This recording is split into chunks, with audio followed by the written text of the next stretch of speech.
The air was heavy with the scent of wet earth and the faint sweetness of blooming orchids hidden deep in the canopy. Dawn broke slowly over the Amazon, the first pale streaks of light pushing through a veil of mist that clung stubbornly to the river. The jungle seemed to hold its breath, as if it sensed what was about to unfold. Somewhere in the distance, a howler monkey's guttural call rolled like distant thunder, mingling with the rhythmic drip of rainwater from the high leaves. On the muddy bank, the hunters of the Arua tribe stood in silence. Their bodies were bare except for loincloths and streaks of red and black paint across their faces and chests, symbols of protection, strength, and unity. Spears rested upright beside them, their tips darkened from being hardened in fire. Coiled.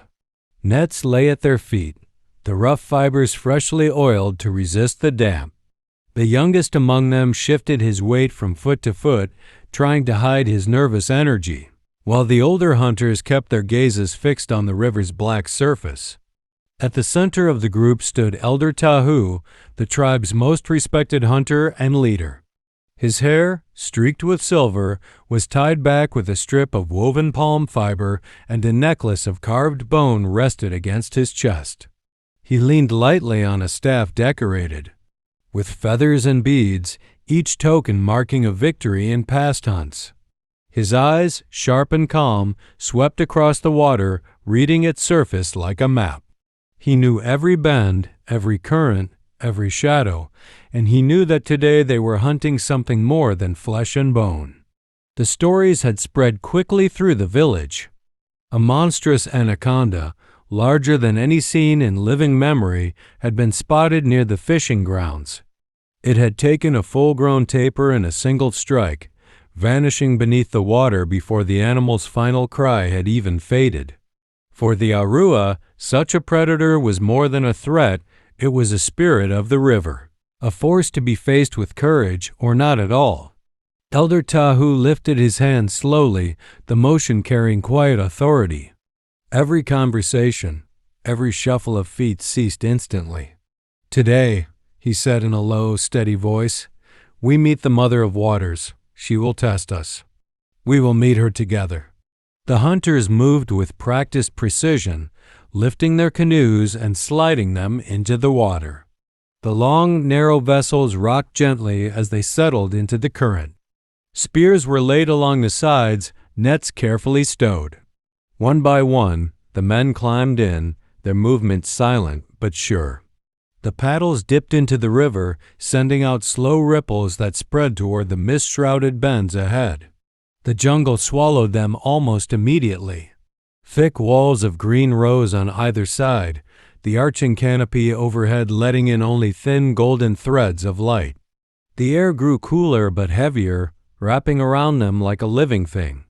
Each man paddled in unspoken rhythm, their eyes scanning the water's surface. The hunt had begun. The river had grown narrower, the current slower, as the hunters drifted deeper into the winding channels. The mist had lifted, but the canopy above was so dense that sunlight came only in fractured beams, glimmering on the water in patches. The sounds of the jungle had changed. Fewer, bird calls now, replaced by the low hum of insects and the occasional rustle of leaves high above. It was the kind of quiet that made the skin prickle, the kind that told every seasoned hunter that something was watching. Elder Tahu sat at the bow of the lead canoe, his gaze fixed on the dark water ahead. His paddle dipped silently, each stroke deliberate, as though he were measuring the river's breadth. Behind him, Kantu gripped his spear tightly, his palms damp despite the humid air. He tried to focus on the rhythm of paddling, but his eyes kept darting to the shadows beneath the surface, searching for the first sign of movement. A swirl appeared in the water ahead, small at first, then widening. It wasn't the gentle ripple of fish or the drift of a submerged branch. This was slow, deliberate. Elder Tahu raised one hand, and the canoes halted instantly, the hunters holding their paddles above the water. The silence deepened. Then a coil broke the surface, thick as a man's chest, gleaming with dark olive scales patterned in black rosettes. It slid silently for several feet before sinking again, leaving only a faint disturbance in the water. A sharp intake of breath came from one of the younger hunters, quickly silenced by the elder's calm voice. "Steady your hands," Tahu murmured. The river seemed to pulse with tension. For a moment, nothing moved. Then the water erupted. The serpent surged upward, its massive head breaking the surface in a spray of foam. Its golden eyes locked on the nearest canoe, and in a blur, it struck, slamming its coils against the wooden hull. The impact sent the vessel rocking violently, water splashing over the sides. "Throw the nets!" Tahu's voice cut through the chaos. Two hunters hurled their woven traps, the fibers slapping across the serpent's body. The beast twisted with terrifying strength, pulling the nets taut until they groaned under the strain. Another coil lashed out, striking the second canoe and nearly toppling it. Cantu lunged forward, driving his spear into the thick muscle just below the serpent's neck. The weapon bit deep, but the beast only thrashed harder, churning the water into a boiling froth. Elder Tahu waited, his eyes tracking the serpent's movements. Then, in a single motion, he drove his spear downward, striking just behind the skull. The serpent convulsed, its coils loosening in slow, shuddering waves. The hunters heaved on the nets, dragging the massive body toward the canoes as the last ripples faded across the river's surface. The fight was over, but the weight of what they had captured was only beginning to sink in. The serpent's body lay heavy in the water, its immense coils trailing, far behind the canoes as they began the long journey back. Bound with thick vines, the beast floated just beneath the surface, its lifeless head bobbing with the current. The hunters paddled in steady rhythm, their movements slow but strong, every stroke carrying the weight of exhaustion and pride. The air seemed different now, lighter, yet still thick with the humid scent of the jungle, as if the river itself had released a long-held breath. The further they went, the more the forest seemed to awaken again. Birds called from the canopy, their bright colors flashing between leaves. Small fish darted in schools beneath the boats, unbothered now that the river's great predator was gone. Even the wind felt more present, stirring the broad green leaves along the banks. Yet for all the noise of the jungle, the hunters remained quiet, each man lost in the memory of the battle. The image of the serpent rising from the depths burned into their minds. The first signs of the village appeared in the distance, a curl of smoke above the treetops, the faint outline of palm-thatched roofs. A ripple of movement spread along the riverbank as figures appeared, children running ahead of their mothers to the water's edge.